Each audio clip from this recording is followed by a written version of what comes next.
The day started like any other. Sun streamed through the window, painting stripes across our rumpled sheets. I stretched, enjoying the quiet hum of the house, a sound synonymous with peace since Sarah and I married 5 years ago.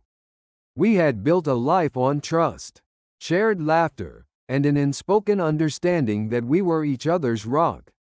Or so I thought. Sarah was still asleep, her dark hair fanned across the pillow. She looked serene, utterly beautiful. I reached out, gently tucking a stray strand behind her ear. A gesture I'd performed countless times. That's when I saw it. Tucked beneath her pillow, slightly visible, was a small, ornate wooden box. It wasn't something I recognized. We had no secrets, or so I believed. Every item in our home, every piece of our shared history, was an open book. This box, however, felt alien. A tiny tremor of unease snaked through me. I told myself it was nothing. Perhaps a gift for me. A thoughtful surprise. But the tremor persisted. Later that morning, after Sarah had left for work, the box called to me. It sat on her bedside table, a silent, enigmatic presence. My heart hammered as I picked it up. It was smooth, cool to the touch, with intricate carvings hinting at an older, antique origin. There was no lock, just a small clasp. With trembling fingers, I opened it. Inside, nestled on faded velvet, was not jewelry, but old photographs and letters. The photographs were sepia-toned, some curled at the edges with age. They depicted a young woman, strikingly similar to Sarah, but younger, with a different haircut, laughing with a man I didn't know. He was handsome, with kind eyes and a warm smile. In every photo, they were undeniably, deeply in love. My breath caught. I sifted through them, each image a silent dagger to my world. Then came the letters, handwritten, in a script unmistakably Sarah's, though younger. They were addressed to my dearest Mark. Mark, the man in the photos. I started to read, my eyes scanning the elegant loops, each word a slow, agonizing revelation.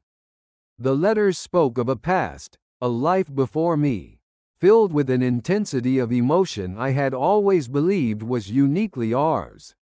They spoke of shared dreams, promises made, a future meticulously planned.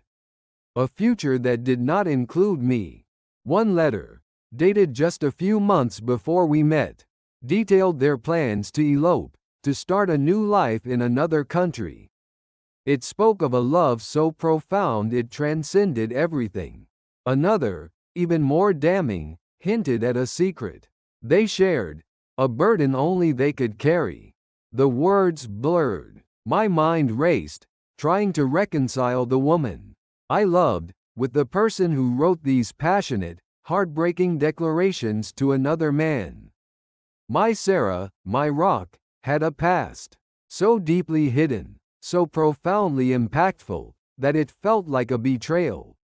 When she came home that evening, the house felt charged, heavy with the unspoken. I was in the living room. The open box on the coffee table, photographs scattered around it like fallen leaves. She walked in, her usual cheerful greeting dying on her lips as her eyes fell upon the scene. Her face, usually so expressive, went blank, then a flicker of something I couldn't quite decipher. Crossed her features fear, shame, resignation. We stood in silence for what felt like an eternity. The air thick with unspoken words, with years of hidden history. Finally, I found my voice, though it was raspy, unfamiliar. "What is this, Sarah?"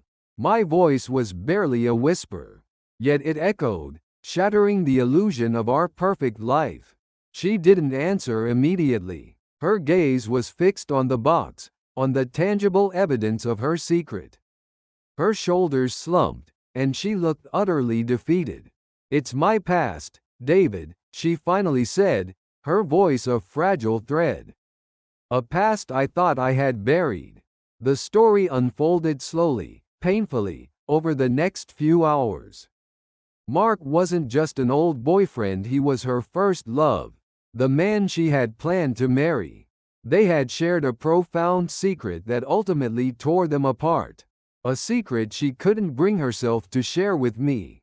He had died suddenly, tragically, shortly after they broke up, leaving her with a grief so immense that she had tried to erase him, to bury that part of her life completely. The box was all that remained, a painful memento she couldn't bear to part with. Nor could she bear to share. The revelation hit me like a physical blow. It wasn't just the existence of a past love, but the depth of that love, the intensity of what they shared, and the secret she had kept for so long. It felt like our entire relationship had been built on quicksand. Everything I thought I knew about us, about her, was suddenly called into question. The trust, the foundation, it had all fractured. Overnight, everything changed. The laughter in our home felt hollow. The comfortable silences became heavy with unspoken questions.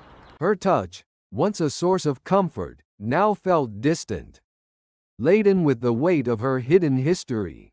The image of her, so serene that morning, was replaced by the image of her younger self, fiercely in love with another man. It wasn't just a secret, it was a ghost, haunting the halls of our marriage. A constant reminder of a life she had once envisioned. A life that didn't include me. We talked, we cried, we argued. We revisited every milestone, every shared memory, suddenly tainted by the knowledge of her profound, hidden past. Could I ever truly know her? Truly trust her, knowing she had kept such a significant part of herself from me for so long? The answer remained elusive, threatening to pull us apart. The morning sun still streamed through the window, but the peace was gone, replaced by a profound, echoing silence.